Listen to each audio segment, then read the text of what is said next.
ಇಂದಿನ ವಿಡಿಯೋ ವಿಷ್ಣು ಸಹಸ್ರನಾಮ ಸ್ತೋತ್ರದ 74ನೇ ಶ್ಲೋಕದ ಬಗ್ಗೆ.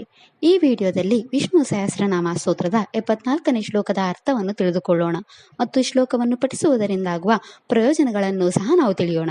ವಿಷ್ಣು ಸಹಸ್ರನಾಮ ಸ್ತೋತ್ರದ 74ನೇ ಶ್ಲೋಕವು ಹೀಗಿದೆ. ಮನೋಜವಾಸ್ತೀರ್ಥಕಾರೋ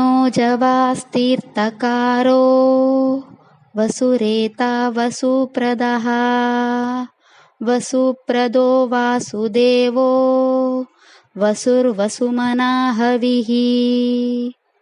ಈ ಶ್ಲೋಕದಲ್ಲಿ ಭಗವಾನ್ ವಿಷ್ಣುವಿನ 8 ನಾಮಗಳಿವೆ. ಈಗ ಭಗವಾನ್ ವಿಷ್ಣುವಿನ ಈ ಪ್ರತಿಯೊಂದು ನಾಮದ ಅರ್ಥವನ್ನು ತಿಳಿದುಕೊಳ್ಳೋಣ. ಮೊದಲ ವಿಷ್ಣು ನಾಮವು ಹೀಗಿದೆ. ಓಂ ಮನೋಜವಾಯ ನಮಃ.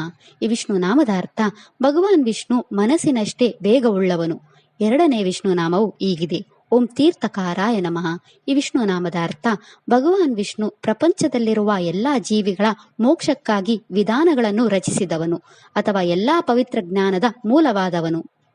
ಮೂರನೇ ವಿಷ್ಣು ನಾಮವು ಹೀಗಿದೆ. ಓಂ ವಸುರೇತಸೇ ನಮಃ. ಈ ವಿಷ್ಣು ನಾಮದ ಅರ್ಥ ಭಗವಾನ್ ವಿಷ್ಣು ಚಿನ್ನದ ಸ್ವಭಾವ ಹೊಂದಿರುವವನು ಅಥವಾ ಚಿನ್ನದ ಸಾರವನ್ನು ಹೊಂದಿರುವವನು.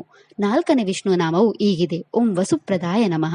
ಈ ವಿಷ್ಣು ನಾಮದ ಅರ್ಥ ಭಗವಾನ್ ವಿಷ್ಣು ತನ್ನ ಭಕ್ತರಿಗೆ ಸಂಪತ್ತನ್ನು ನೀಡುವವನು ಅಥವಾ ತನ್ನ ಭಕ್ತರನ್ನು ಮೋಕ್ಷದ ಮಾರ್ಗದಲ್ಲಿ ಕರೆದೊಯ್ಯುವವನು.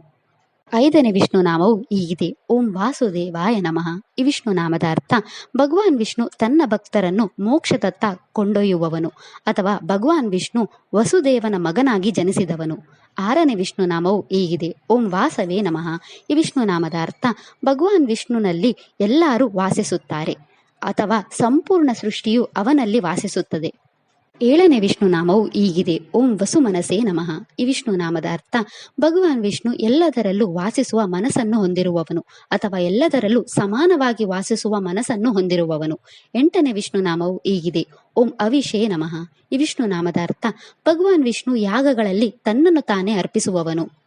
ಈ ಶ್ಲೋಕವು ನಮಗೆ ರಕ್ಷಣೆ ನೀಡುತ್ತದೆ, ಜೀವನದ ಅಡೆತಡೆಗಳಿಂದ ತ್ವರಿತ ಪರಿಹಾರ ನೀಡುತ್ತದೆ ಮತ್ತು ನಮ್ಮ ನಕಾರಾತ್ಮಕ ಕರ್ಮಗಳನ್ನು ತೆರವುಗೊಳಿಸಲು ಸಹಾಯ ಮಾಡುತ್ತದೆ. ಈ ಶ್ಲೋಕವು ನಮ್ಮ ಜೀವನದಿಂದ ಎಲ್ಲ ಅಡೆತಡೆಗಳನ್ನು ತೆಗೆದುಹಾಕಲು ಸಹಾಯ ಮಾಡುತ್ತದೆ.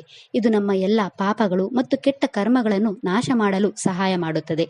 ಈ ಶ್ಲೋಕವನ್ನು ನಿಯಮಿತವಾಗಿ ಪಠಿಸುವುದರಿಂದ ನಮಗೆ ಅಪಾರ ಸಂಪತ್ತು ಮತ್ತು ಜ್ಞಾನವನ್ನು ಪಡೆಯಲು ಸಹಾಯ ಮಾಡುತ್ತದೆ. ಮೂಲ ನಕ್ಷತ್ರಕ್ಕೆ ಸೇರಿದ ಜನರು ತಮ್ಮ ಜೀವನದಲ್ಲಿನ ಎಲ್ಲಾ ಸಮಸ್ಯೆಗಳನ್ನು ತೊಡೆದುಹಾಕಲು ಮತ್ತು ನಿಮ್ಮ ಜೀವನದಲ್ಲಿ ಎಲ್ಲಾ ಶುಭಗಳನ್ನು ಪಡೆಯಲು ಈ ಮಂತ್ರವನ್ನು 27 ಬಾರಿ ಜಪಿಸಬೇಕು.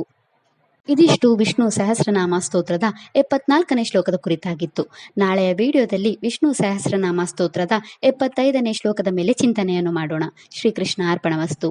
ಈ ವಿಡಿಯೋ ಇಷ್ಟ ಆದರೆ ಲೈಕ್ ಮಾಡಿ, ಶೇರ್ ಮಾಡಿ ಮತ್ತು ಚಾನೆಲ್ ಸಪೋರ್ಟ್ ಮಾಡೋಕೆ ಸಬ್ಸ್ಕ್ರೈಬ್ ಮಾಡಿ. ಧನ್ಯವಾದಗಳು.